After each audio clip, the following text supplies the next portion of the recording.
Hi guys, so this is my second review. My previous one was Battle Royale by Koshin Takami. Go check that out if you fancy it. Oh, look at me plugging my own videos. Hell yeah. So today we'll be reviewing... Oh, did you like that? That was like a sneak peek. Like, oh, not that you wouldn't have read the title and known what this was. Carry the Mark by Leigh Fallon, a book that gets mixed reviews. So I am going to be giving my my 3 cents on this. Is that right? Is that the right phrase? I don't know. We don't really use that over in England, so I don't know why I chose that phrase to use, because I'm not really sure whether that was correct. But, you know, I know a lot of my viewers are American, so there we go. Enjoy that. Anyway, I'm going to read the back.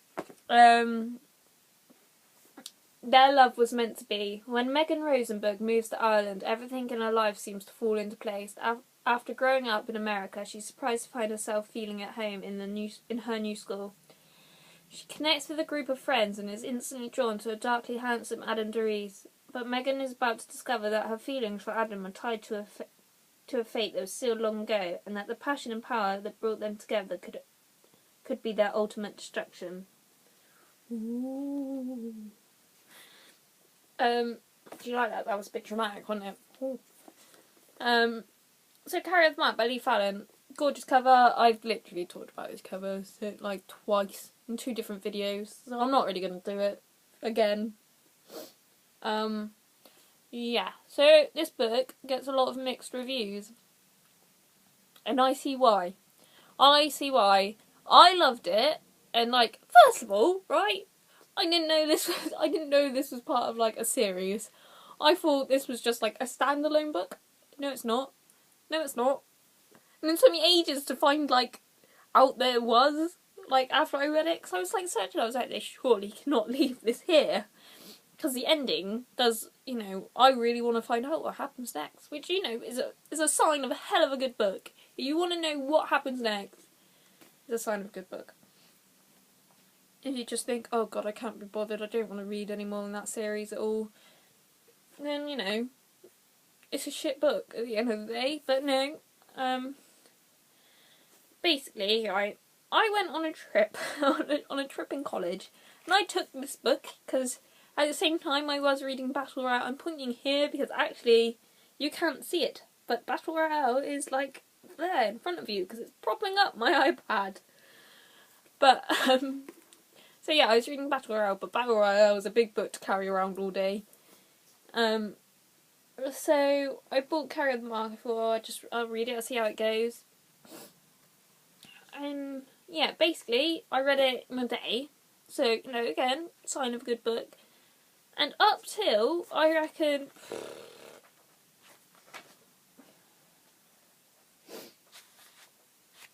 up till about there, so like that much left, only like not even like 100 pages left. It was awesome, right? It was quite Twilight-y, because it was a couple of weeks ago, so as I'm like doing this review, I'm remembering like my thoughts on it, so this is probably going to be quite a weird sort of, she's talking about one thing, no, she's talking about another, right, so you're going to have to bear with me on that. But Twilight-y. The romance in it, and the way it was set out, was Twilight-y. Now, right, I know what you're thinking. Oh god, no, not Twilight. Right? I loved the Twilight books. At the end of the day, everyone loved the Twilight books who read them before all the hype. I read them all before all the hype, right? And I bloody enjoyed them. I read Twilight, I just picked it up in the shop, never heard anyone talk about it, read it in like a night, you know, got New Moon, read that, and then like this before I heard, no one I knew had read them then, so I was the first. You know, I'm one of those people that really enjoy saying, I read it before the hype. But, and basically then the films came out, and, you know, the films sucked. At the end of the day, the films sucked. Ugh. So then everyone was like, oh no, I think the portrayal of the books in the film was terrible. But, you know, Twilight as a book is not a bad... I mean, how can something that was that influential in, you know, influencing all this young adultness be that awful? It can. And, you know, lots of really good books have come out of Twilight, basically, because of the influence it had. And making, you know, authors realise that, you know, books can be wrote like that. And, you know, people love them. Anyway, this isn't a Twilight review. So, tangent over. But yeah, the romance was a bit Twilight-y, but I loved it at the end of the day, because it's one of those, that sort of romance, one of those where you just want to know what happens. Basically, it's, you know, what isn't. So basically you got Megan and you got Adam, and, you know, they fall in love. It's forbidden. You know, same old with, you know, young adults. You know, I love them, but same old. And, so yeah, so basically they have powers. So this might be a little, I don't know whether it's really spoilery, because you can kind of guess what happens. I've got issues with, like, witch books. You know, like how some people don't like vampire books, some people don't like angel books. I love those. But I don't like witch books. Like, I don't get along with them. And that's where I thought this was going, and then it didn't, and then I was happy again. So that was a relief, because a long time I was just like, oh god, no, I'm not going to like this. But then I got over it, because it took a different turn. And how am I doing for time? Not too bad. Got to wrap up soon though. So basically,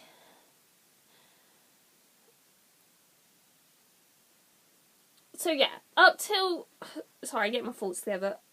For most of the book, it was really good, really well written. Like, the flow was really good, and it was just bloody good.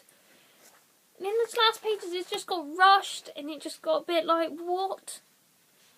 Where are you going with this? And also, because at the time I did still think it was a standalone, and I was just like, what?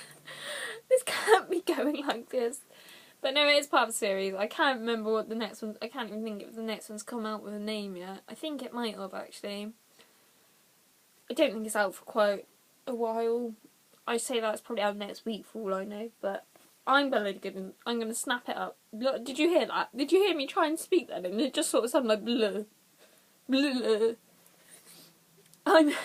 I'm bloody well gonna snap this up when the like sequel comes out, because I want to know what goes on, what's gonna happen between Megan and Adam.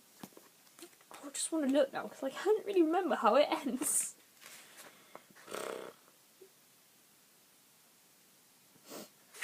But yeah, so it's good. It's worth a read. I would give it... See, this is a really hard thing to rate, because for, like, most of it, it would easily get a 4.5, but for that ending... Well, it's not like how the ending's done. It's like those last couple pages, it just feels so rushed, and, like, I don't know, like, the reading style just goes to shit, and it's just horrible. But, you know, it's not, I say that, I make it sound dreadful, but it's dreadful compared to the rest of the book, but it's not, you know, dreadful. So, it's going to have to go down to a 4. I'm such a generous reviewer. Literally nothing is ever going to get less than a 3 from me. But, yeah, I would say a 4. Yeah, it's quite good. Worth a read. I recommend it. I've got high hopes for the second one, because I reckon, you know, as long as she doesn't carry on with how the end part is, it'll be really good. So yeah, Carrier of the Mark. Leigh Fallon. Pick it up. It's worth a read. It's quite good for, you know, read in a day sort of thing. So, there's that. I couldn't even remember what I rated then. 4 out of 5. This is Bookybookbook. Out.